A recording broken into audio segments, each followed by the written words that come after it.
first of all, let me say a huge congratulations to who may be the class of 2025 at Clark. We are now done admitting students, so congrats. We loved getting to know you through your applications. That is not an exaggeration, truly loved it. And you should know that this was a very competitive year for Clark. We received 1,000 more applications this year than we did last year. So your accomplishments are huge up until this point, and we would be really, really excited to help you figure out how you want to learn moving forward and what you like to study and all of that good stuff. So I will say it to begin and I will say it to end. If you have any questions, send the admissions office an email. We are more than happy to help you make this decision. So tonight's panel, in addition to celebrating you, is all about you're in, so now what? This is the biggest first hurdle that you're going to get over, and now you have a decision to make. And so this panel is going to talk to you a little bit about how you can make that decision and then what your first year at Clark might look like.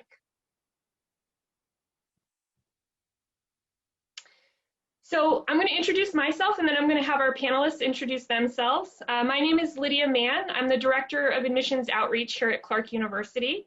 I'm in my third year here. Before coming to Clark, I worked in college admissions on the West Coast, and I worked as a college counselor at a boarding school in New England.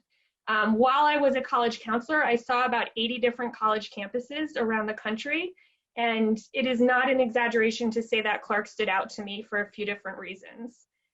One was in the info session I did, and you can see this virtually online right now. The students were so accomplished, and they were so humble about it. It was just ingrained in who they were, what they did. It was a natural state of being for them. I found that really attractive and lacking in our world sometimes, especially in some of those presentations I've been viewing around the country. And so our students impressed me. And the second thing was how much experiential learning Clark engages in, how much Worcester is a part of who Clark is. This was a story I really hadn't seen anywhere else in any sort of substantial way. So I really, really love that about Clark. I'm grateful to be here. I'm going to start with Danielle, who's joining us tonight. Hi, everybody. Congratulations. I'm Danielle Morgan Acosta. My pronouns are she, her, hers, and I am the Associate Dean for Student Engagement at Clark, which means I get to talk about all of the amazing things that you're going to do outside of the classroom a little bit later. I've been at Clark in this role since last July, but I am a two-time alum, and so I made that decision 20 years ago to move across the country, to come to Clark, to challenge convention and change our world, to get the fifth-year program, and to really create a lifetime experience. And the decision for me to work on college campuses throughout my entire career because of my Clark experience. So I'm super excited to talk with you all today just about how things are at Clark and all the things you can get involved in a little bit. Thank you. I'm going to pass this off to Evan now. Thanks, Lydia. Hi, everyone. My name is Evan Wilson. I use he, him pronouns. I'm serving as the Interim Director of First Year Experience. I, too, am a two-time Clark alum. You can see my 2 degrees behind me. And I've been back on campus working as a staff for the past 4 years. And for me, it's a big treat, similar to Danielle. You know, I remember my days as a Clarkie. I did undergraduate research. I studied abroad. I did service learning. And now in my role on campus, I help to manage the First Year Experience program, which I'll tell you more about. So happy to be here.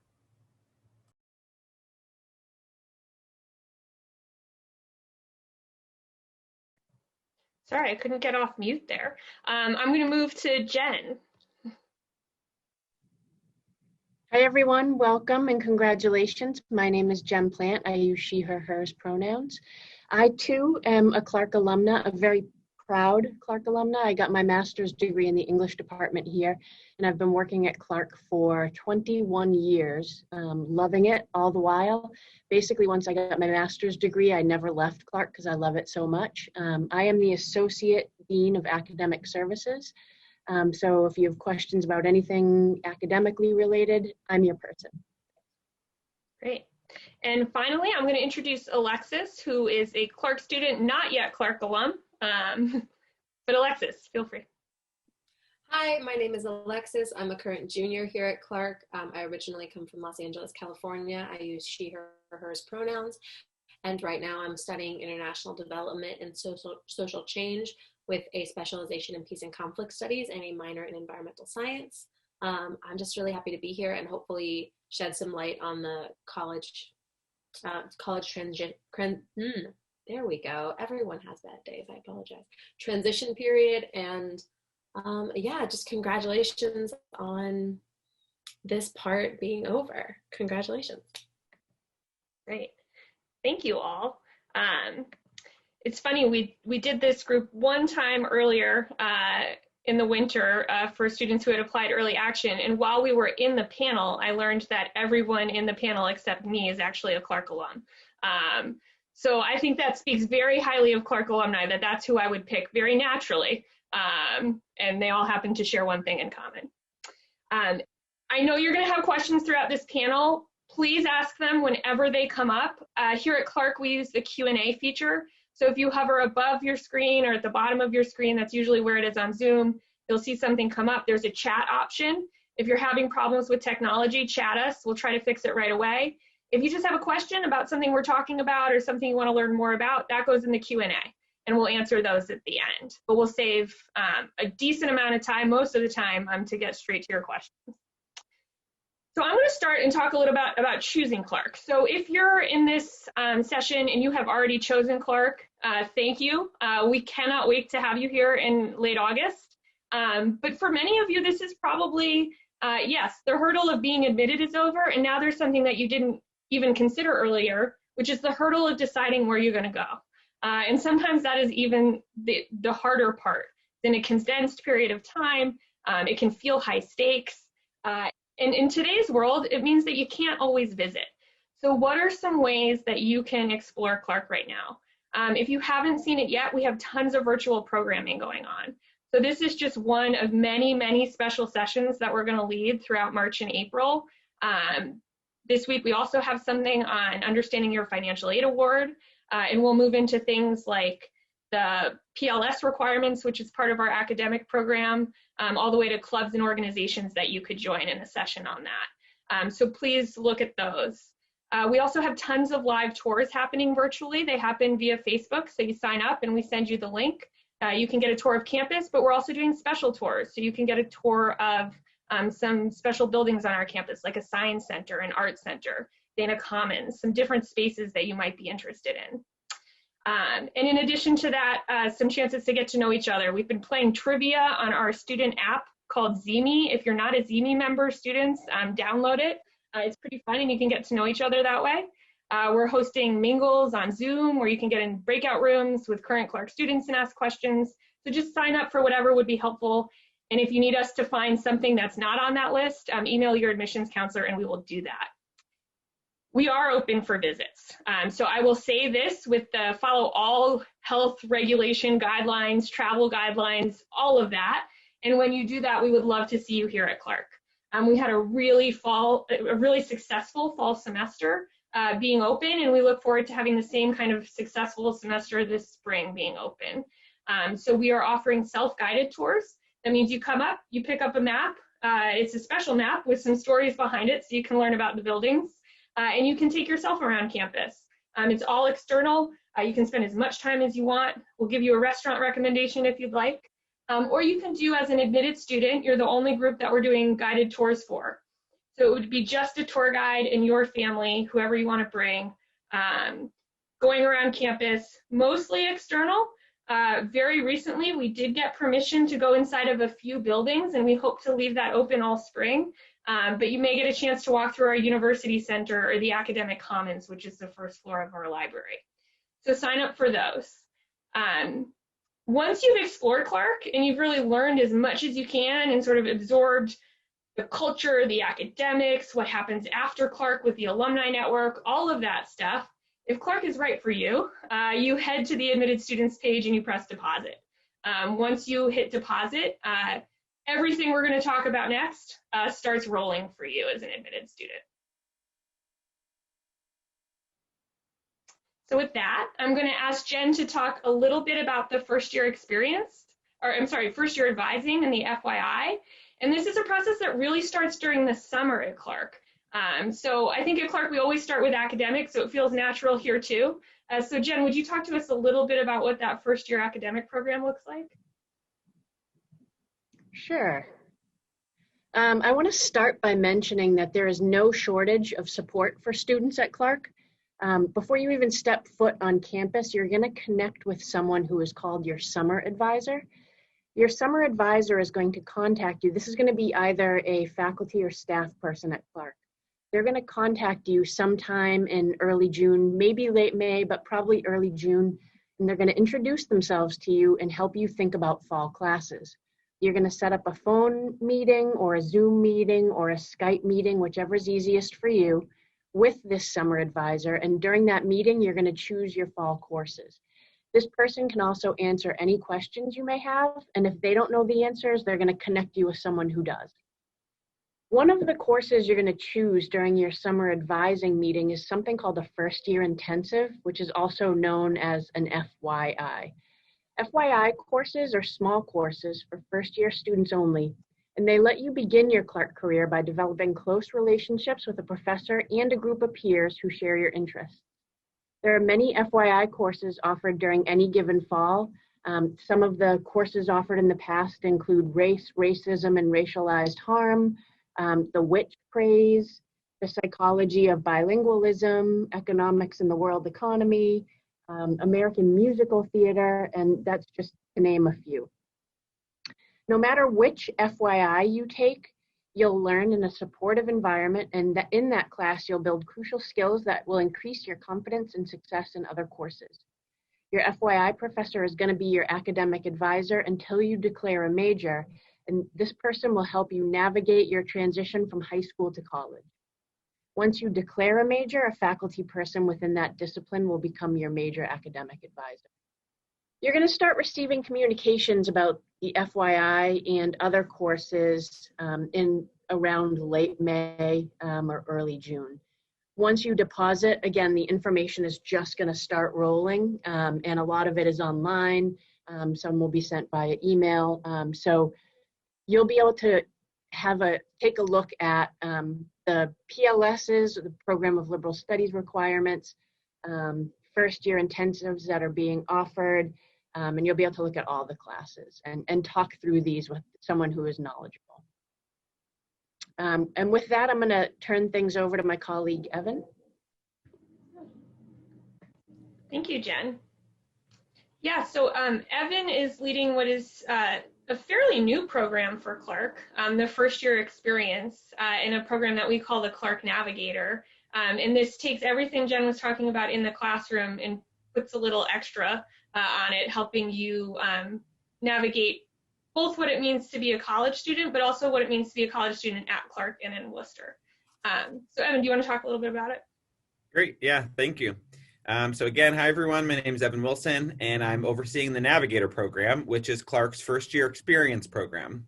And I like to describe the first year experience as both a process that you all will be going through soon, but as well as a network of resources, programs, and supports to help that process. So I'm sure as you all were visiting schools, you know, and looking at different colleges to find the best fit, I'm sure other schools are talking about the first year experience. So again, Clark isn't unique in that, but what is unique is Clark's own Navigator program.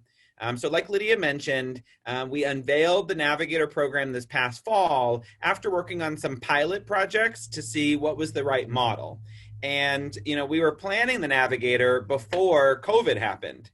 And so this past fall, it was just a critical time for the Navigator. Some students were remote and taking the Navigator at home. Some students were on campus. And so the Navigator, you know, regardless of what's going on in the world, the aim of it is, just like Lydia was mentioning, to help students, you know, kind of meet where you're at.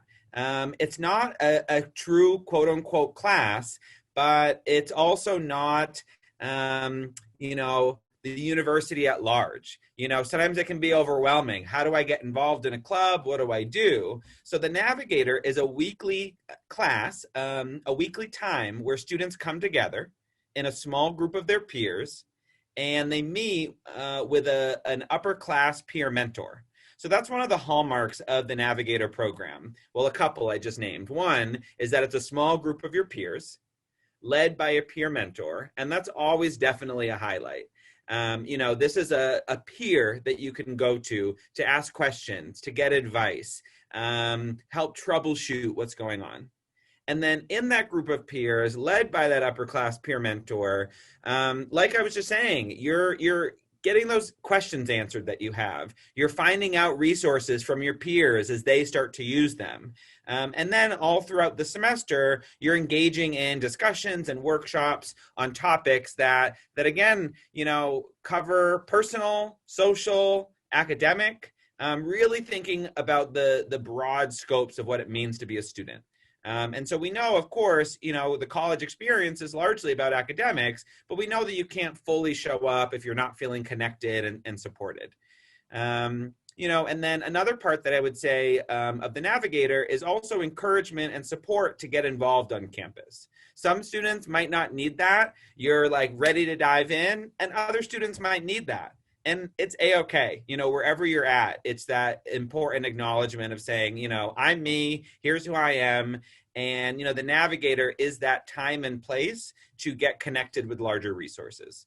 And so, again, feedback from the fall was that it was positive. Students really appreciated the opportunity to connect with one another and their peer mentor to learn about campus and get connected.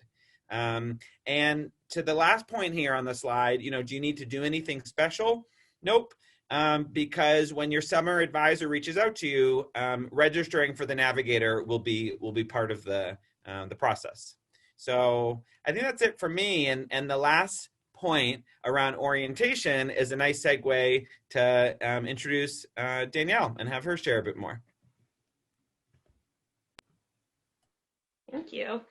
Yeah, so Danielle, would you talk a little bit about orientation, and then maybe we can throw in some stuff that students are always worried about, like how do I choose my roommate, and what is living on campus like? Absolutely. I love talking about orientation because it's the first time you really all get to be together as part of your class. You own campus. You're the only ones here. You come back a few days before everybody else, and you are connected with that peer mentor that Evan was talking about for some small activities. This is when you're going to get to meet new people, make some friends, have some fun, be a little silly, learn about the things that you need to know about that are on campus, what buildings are which, where you need to go, what types of foods that you like when you go to the dining hall, and kind of all of those different opportunities to make sure that you feel like you are ready for your first year of college and the place that you're going to call home for 4 years or 5 years, or like many of the folks on this call, for the rest of your life. And so there's a lot of great opportunities there. You will come in and you will be able to move into one of your residence hall if you're a student that's living on campus. We have 3 buildings that are designated for first year students, which means you are living all with the students that are experiencing the same things that you are, figuring out where to go do laundry, exploring Worcester and finding your best local restaurant and kind of some of those fun things, as well as some of the more technical things about going to class and managing your time in different ways that the Navigator will also help you with. And so you'll be matched with that person, you'll be able to get situated, move into your room, and kind of just learn about the resources, hang out on the green, which is the space behind me, and spend some time kind of just getting to know campus in some really meaningful ways. More information about orientation will be posted online in the coming weeks. We have a website that's just dedicated to you that kind of goes through everything that you need to do to prepare and to kind of get situated and ready to go. And about moving in, housing information will also be on that website. So if you know someone that you want to live with, you can select them, but we encourage most people to randomly be placed with a roommate. You might answer some questions about if you go to sleep early or late or kind of some of those things. And I'll be honest, in my experience, that might change once you get to college. So there's lots of different opportunities. In our residence halls, you also have an RA that's dedicated to kind of you on the floor, and a hall director that helps make sure that your community within the residence hall and your living space is making sense and really working for you. Clark is helping kind of have some mix and mingles so you can meet your roommate or meet some people that you might want to have be your roommate to kind of live in those spaces all together. So you'll have some great opportunities to connect with other Clarkies as they're coming in and kind of all sharing that experience. Thank you. And a reminder, if you have more questions about anything that Jen, Evan, or Danielle talked about, just drop them in the Q&A and we'll get to them in just a moment. But now I'm hoping to have Alexis give a little bit of advice, current college student to future college student.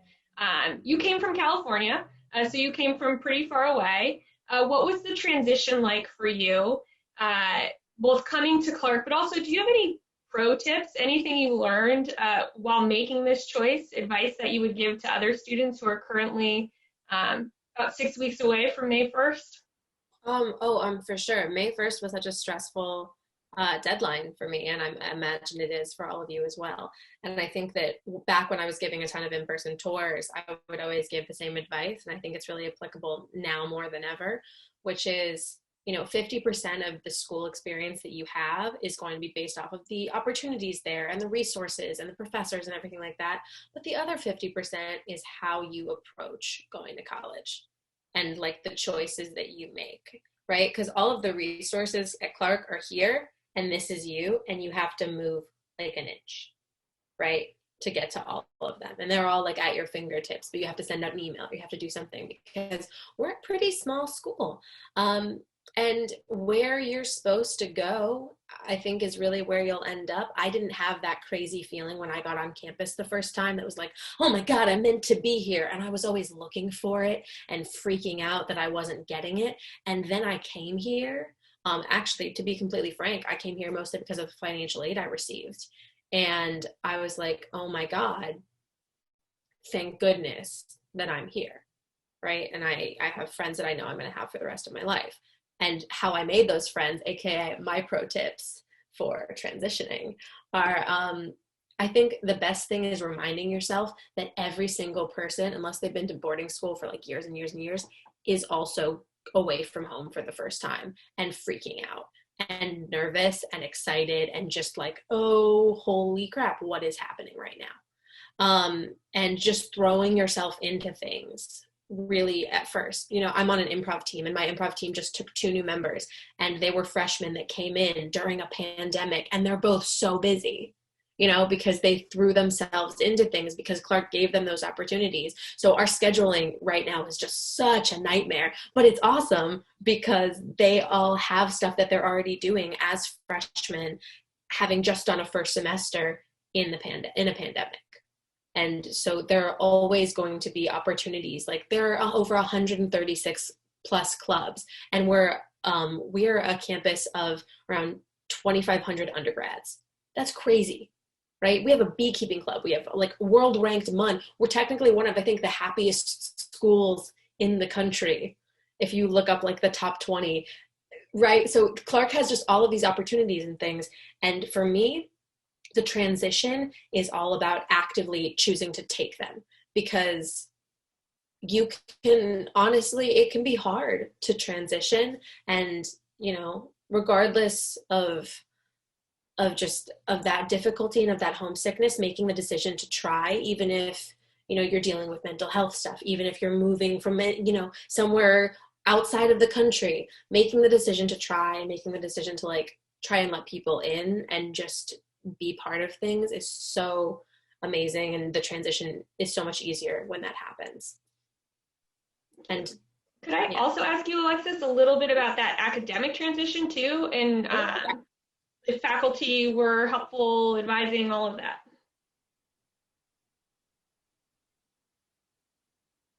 Yeah, 100%. The internet cut out a tiny bit. Can you all still hear me good? Well, can you hear me well? Okay, fantastic. So the academic transition was actually awesome for me because of my FYI specifically, like Jen was mentioning, Jen and Evan were mentioning. My FYI was psychogeography and cultural spaces. I fully did not want to major in geography, and yet my advisor was this guy that I was getting classes from twice a week. So I knew him already. So when I went in second semester of my freshman year and I said, you know what? I love you, Mark Davidson, amazing, English, grouchy, just a great guy. If anyone comes to Clark and wants to take a good geography class. And I said, you know what, Professor Davidson, I really liked your class, but geography is not my thing. It's not what I want to major in. I'm really interested in international development. Do you know anyone in that field? And he goes, you know what I know about you. And he knew a lot by that point because he'd been spending time with me twice a week. He said, you know what, Denise Bebbington in the International Development Community Environment Office, in that department, you and her will really like each other. So I went to her office hours and I was like, hi. I was freaking out because she mostly takes on grad students. And she was like, okay, can you tell me about what you're interested in? Everything like that. I told her 15 minutes in, she goes, okay, do you have the papers? I go, wait, what papers? And she goes, I'm going to be your advisor.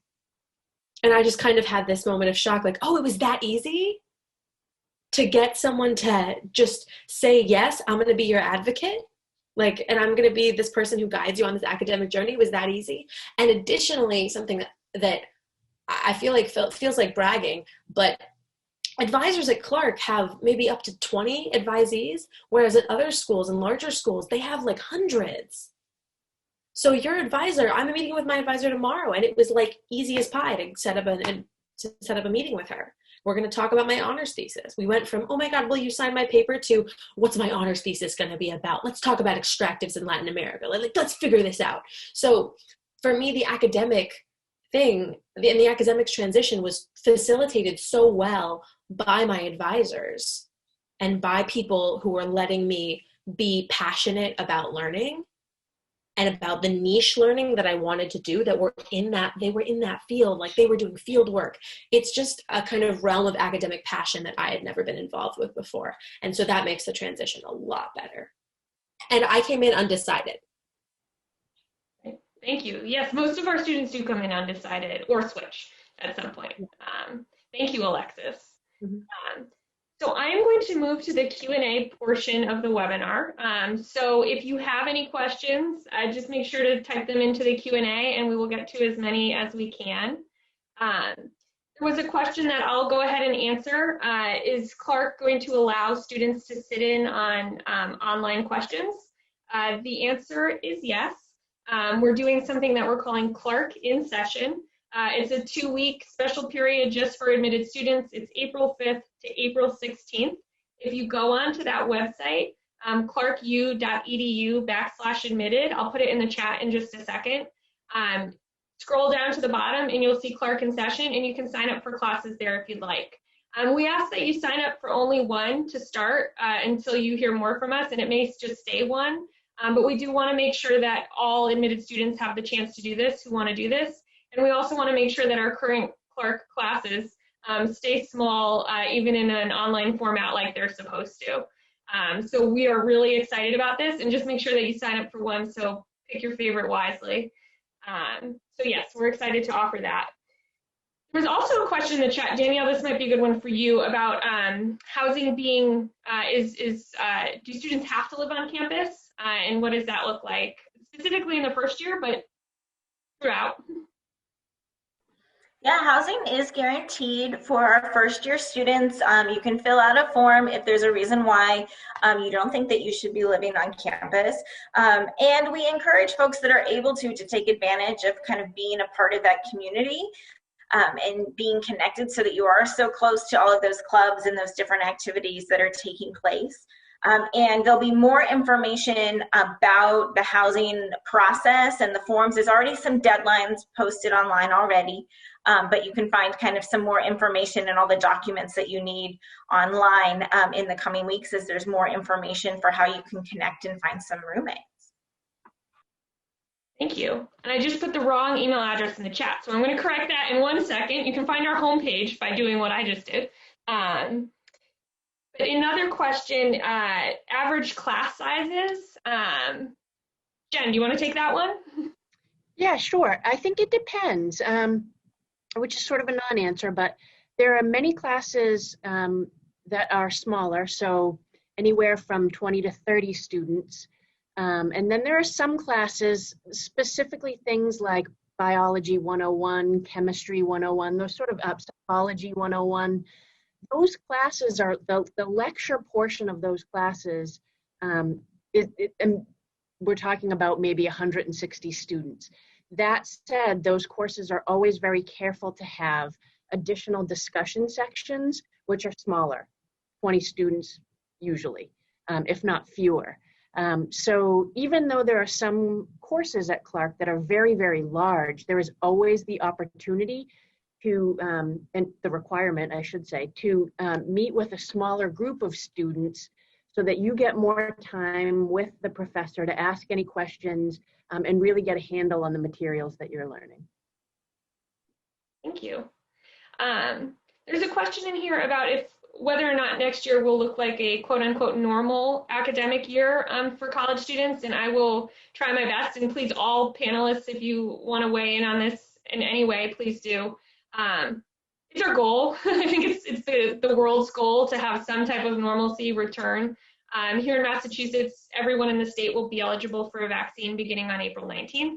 It doesn't mean that everybody's going to get a vaccine on April 19th, but it does mean that at least our state is moving in that direction.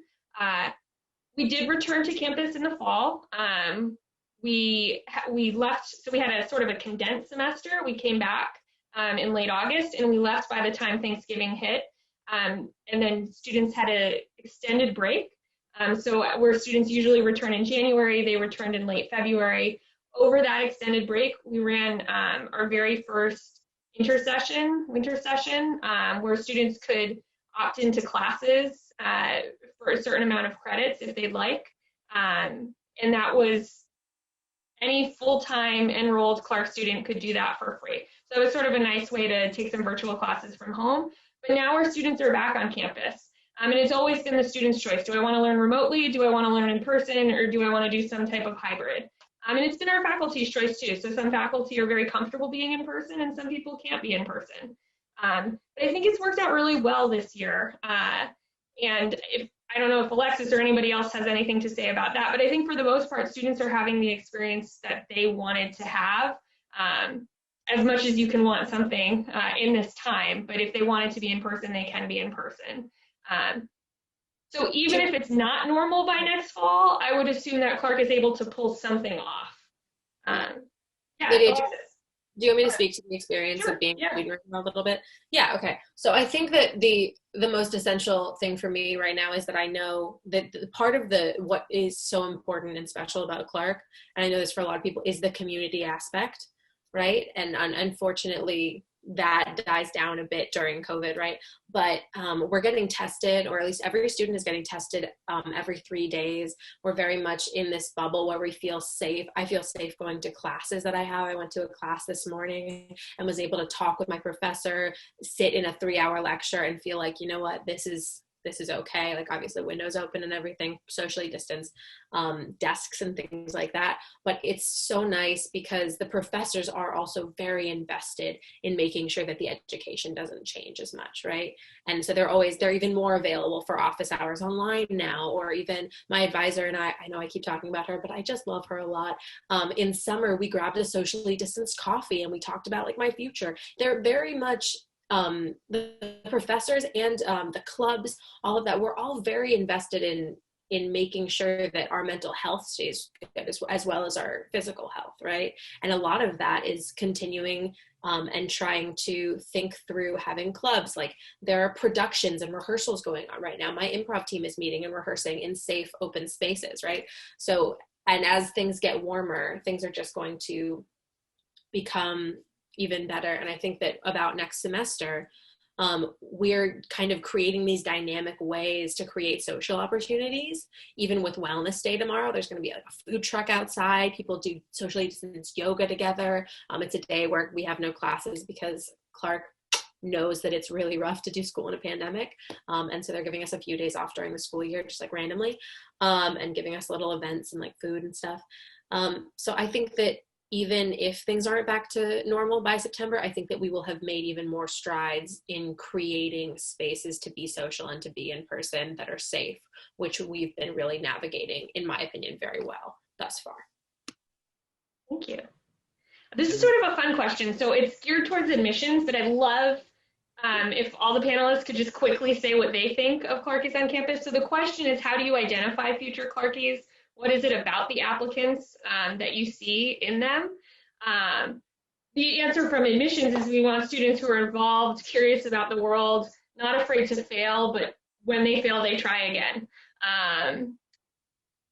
You all work with students every day. What would you say?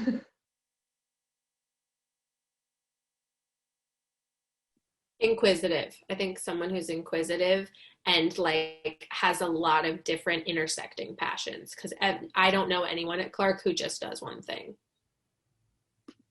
Yeah, I was going to say curiosity, and I'd also say a commitment to live and learn and grow in community.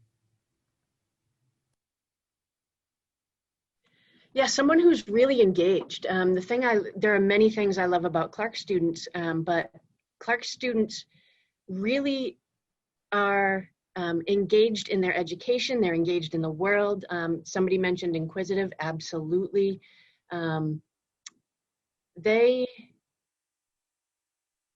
really inspiring. Clark students inspire me, and I think that's why I have been at Clark for so long. There's not a dull moment for me at Clark. You know, Clarkies really keep me on my toes in the best of ways. I love it. I think I would just add, Clarkies are super passionate. They're a little gritty, so they like kind of doing things just a little different. I think they question things that don't make sense in really powerful ways.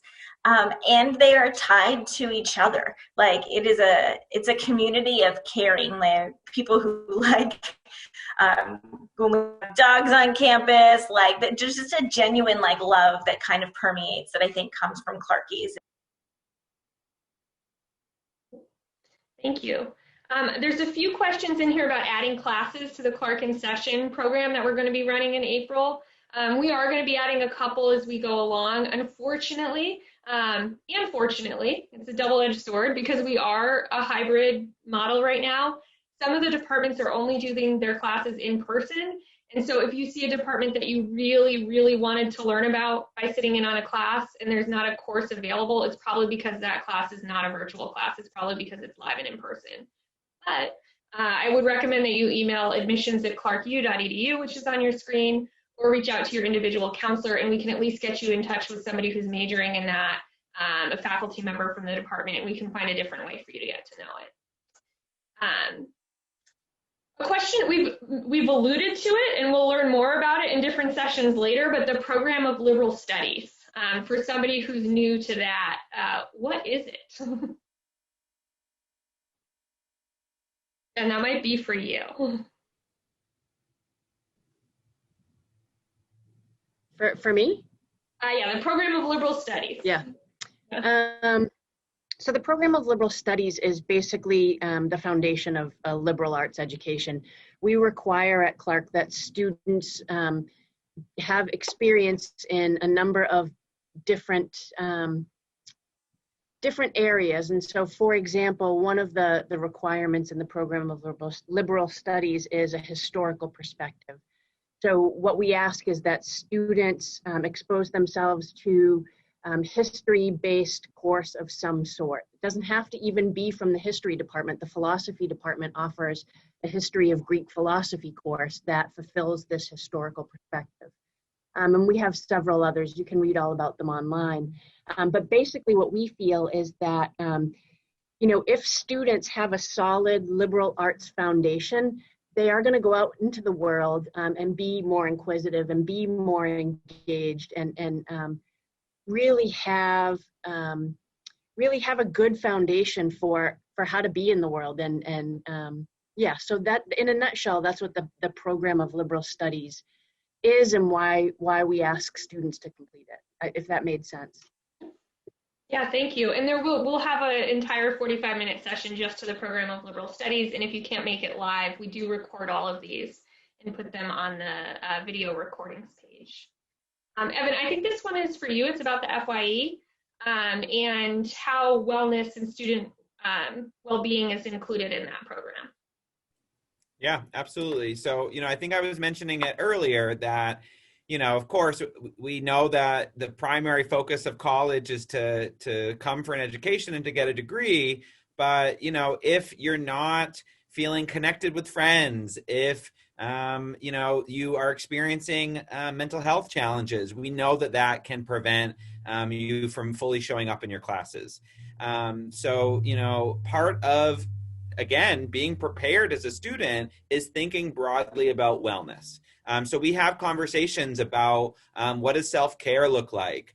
What does it mean to be fully involved on campus? Because, wellness is not just about your physical health, and it's not just about your mental health. There's many dimensions of wellness. So I'd say when we think about wellness, it comes across in a lot of different ways. It is discussions amongst your peers and with your peer mentors about specific strategies. Time management, right, is a great wellness strategy, because if you haven't managed your time well, you're going to be stressed, and then the stress compounds, etc. So, we not only talk about specific skills and strategies that can help prevent you from getting into a stressed place, but if you do find yourself in a place of anxiety, anxiety and stress is normal. So we do want to help students realize that it is part of life to experience, some degree of stress. But when stress or anxiety does become something that is, really debilitating, that's also when we want you to say, oh, right, during the Navigator, we talked about this network of support. I know I can go to my peer mentor who can connect me with resources. Or I know that we have a counseling and personal growth center on campus where students can go to one-on-one counseling or group support sessions. So there are truly a lot of resources, but I think it also depends on what it is that you need support around. So, and that can come from your peers, it can come from staff, it can come from the counseling center, it might come from the academic support center, where the office offers tutoring and one-on-one advising as well.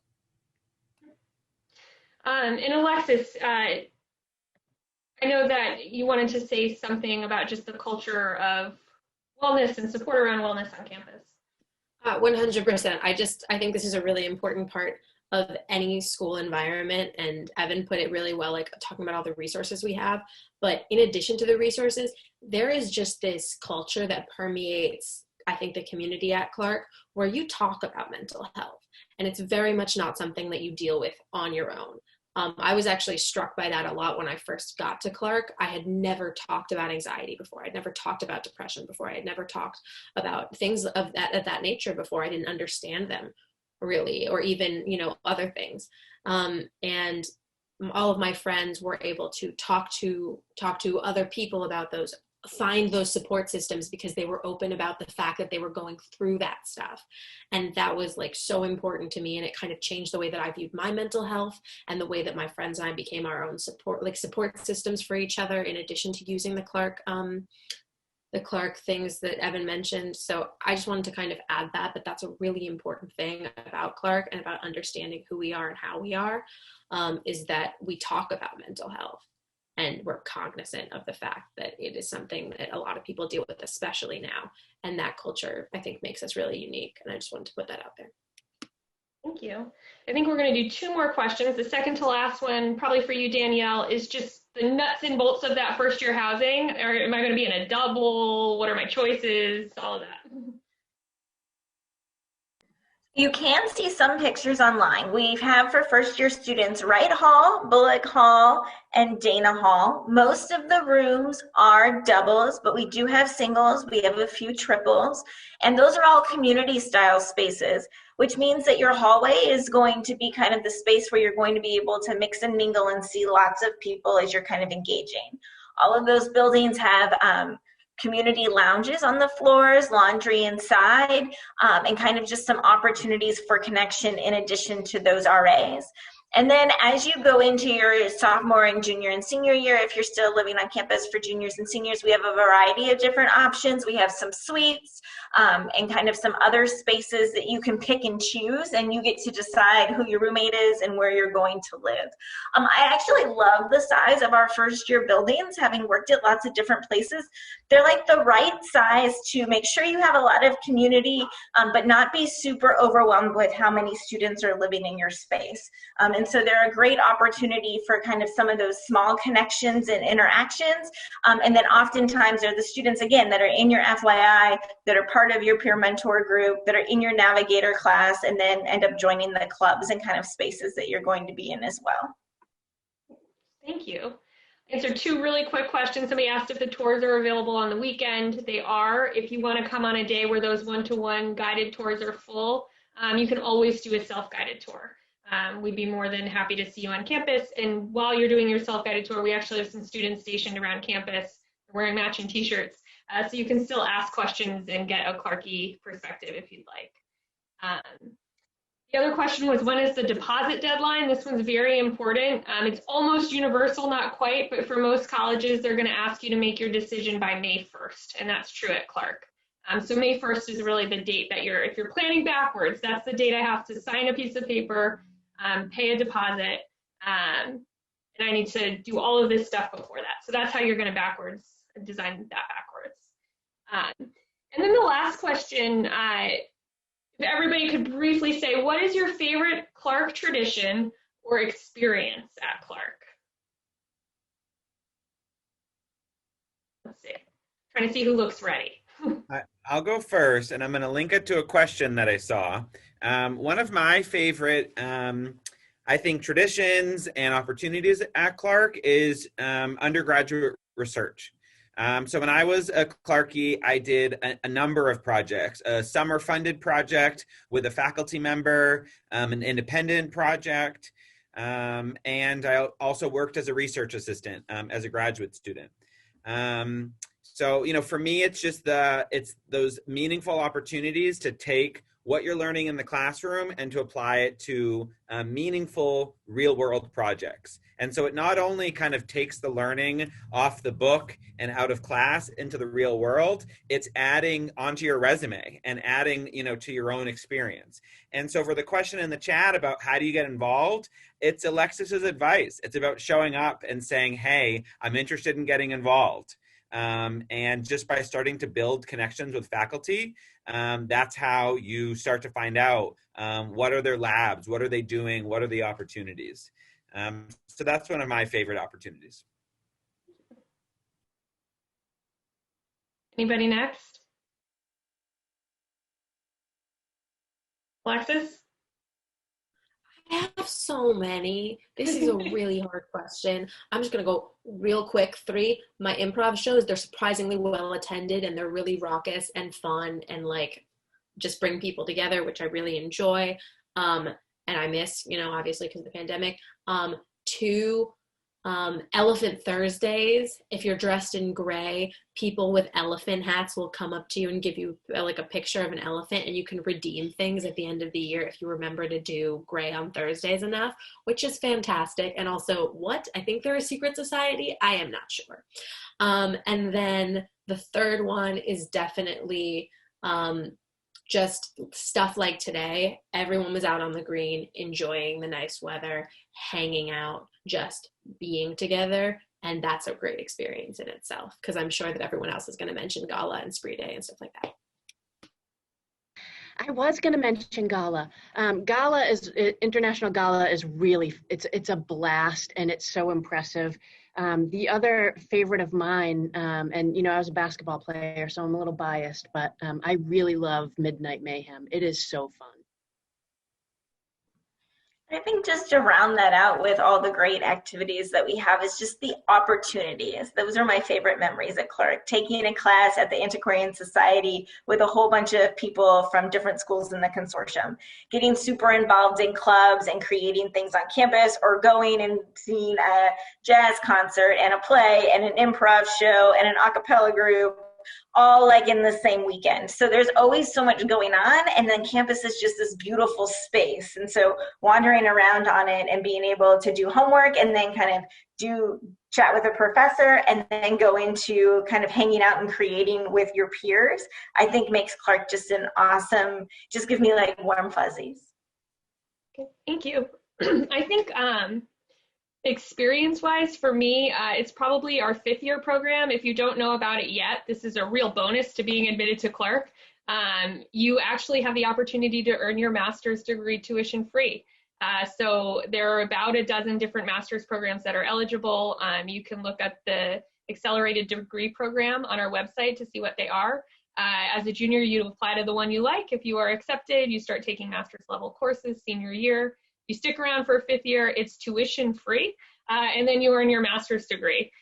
So it's pretty unbelievable, and it's 1 in 3 students who complete it. So it's actually offered to a lot of people. So when I think about Clark, yes, Clark is smart. Clark is an institution that is grounded in educational research. That's where our curriculum comes from, actually, is through research that one of our faculty members did in the psych department. But it's also an institution that leads with heart. And I think this is a combination of that. It's yes, it is an academic program, and we're going to give it to you for free because that seems like the right thing to do to get you set up for success. And so a lot of our students take advantage of that. So I love it. I think it's an example of who Clark is as an institution. Thank you all for joining us. We had so many questions this evening that I didn't even scratch the surface. I admit that. If you really want to know something that didn't get answered, use the web or the email address on the Zoom screen right now, or again, look up your admissions counselor, and we're happy to get in touch with you.